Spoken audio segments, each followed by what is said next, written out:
Hola niños de quinto básico, les habla su profesora de lenguaje Natalia Rivera y el día de hoy realizaremos una síntesis de la unidad sobre la obra dramática. Para ello, te invito a ver la siguiente presentación. Bueno niños, como les comentaba, realizaremos una síntesis de la unidad de la obra dramática. Para ello, debemos recordar que la obra dramática es un texto literario escrito por un dramaturgo, en este caso que es el autor, y su finalidad es ser representado, es decir, es convertirse en una obra teatral. Y este presenta una virtualidad teatral que es posible mediante las adaptaciones, ¿cierto?, que dan las indicaciones, ya sea para los gestos o también para la forma de cómo actúan los personajes. Y también dan indicaciones relacionadas con las características que debe tener cada una de las escenografías que tiene la obra. Por otra parte, encontramos que dentro de las características de una obra dramática, encontramos que existe un diálogo de los personajes. Ya sabemos que quizás en el cuento, en la novela, se escribe quizás en prosa, ¿cierto? O en párrafos. En cambio acá, en la obra dramática, son los mismos personajes los que van como interactuando como de manera directa. También existe el uso de acotaciones, que como ya nombramos, corresponden a las indicaciones que da el autor, en este caso el dramaturgo, para que se realice en la obra. Y por último, existe la presencia de un conflicto, que más bien es una oposición entre ideas opuestas de los personajes, ¿cierto? Y este conflicto, ¿cierto?, presenta tres momentos: presentación, desarrollo y desenlace. Y por último, encontramos que la obra dramática está dividida en partes, ¿cierto?, las cuales son el acto, que es una división mayor, que se enmarca o lo podemos reconocer con la bajada y subida del telón.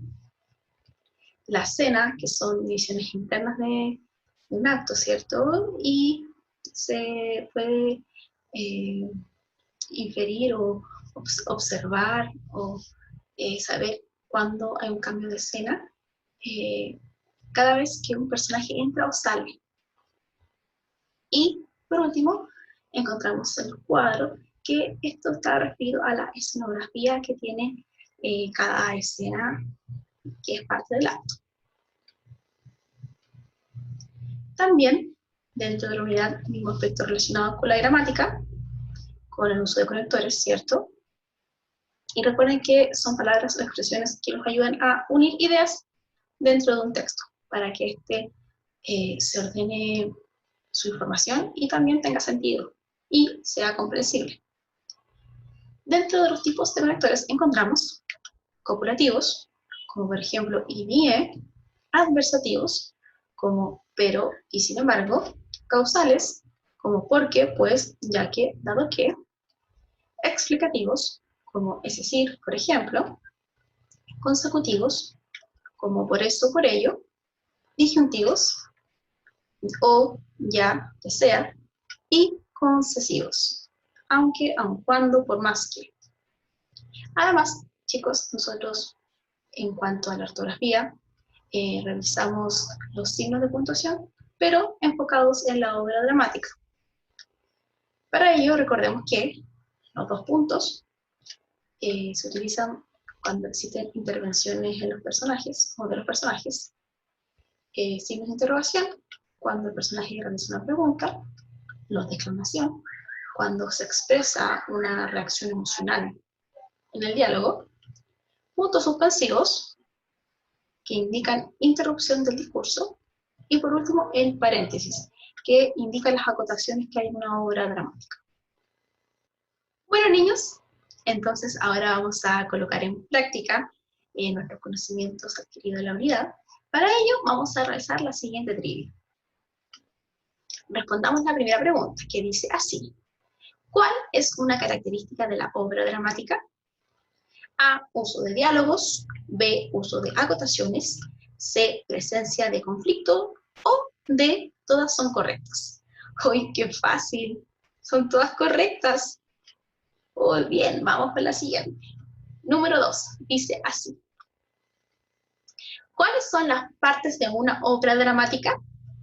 A, inicio, desarrollo y desenlace. B, acto, escena, cuadro. C, tesis, argumentos, conclusiones. D, saludo, cuerpo, despedida. Uy, lo vimos recién. Acto, escena y cuadro. Muy bien, vamos a la número 3. Dice así. Ejemplo de conector explicativo es A, sin embargo, B, porque, C, es decir, y D, y. Fácil, es decir, letra C. Y está correcto. Muy bien, nos vamos con la última pregunta del día de hoy. Y dice así. En la obra dramática, los dos puntos se utilizan. A, cuando el personaje hace una pregunta. B, cuando hay intervenciones de los personajes. C, para expresar una reacción emocional. O letra D, para indicar una interrupción en el discurso. Uy, lo dije, pero no me acuerdo. A ver, ay, creo que, ya sé, es la letra B, cuando hay intervenciones de los personajes. Perfecto. Creo que me fue muy bien. Espero que ustedes también. Bueno, niños, espero que hayan comprendido respecto a la obra dramática, que ya sabemos que este es un texto escrito por un dramaturgo, que es el autor, y el fin de él es que su obra sea representada en el teatro. Y para ello, él da ciertas indicaciones que conocemos como virtualidad teatral, en el cual, a través de las acotaciones y las características de la escenografía, esto se puede llevar a un plano físico o actoral, ¿cierto? O teatral. También es muy importante el uso de los conectores, que esto nos ayudan a ordenar las ideas en nuestro texto, ¿cierto? Y también hacen que tenga sentido y sea comprensible lo que estamos leyendo. Por último, señalar que existen signos de puntuación enfocados en la obra dramática, como los dos puntos, ¿cierto? Como signo de interrogación y exclamación, puntos suspensivos y paréntesis, que nos ayudan a la comprensión de la obra dramática. Junto con ello, chicos, me despido y nos vemos pronto.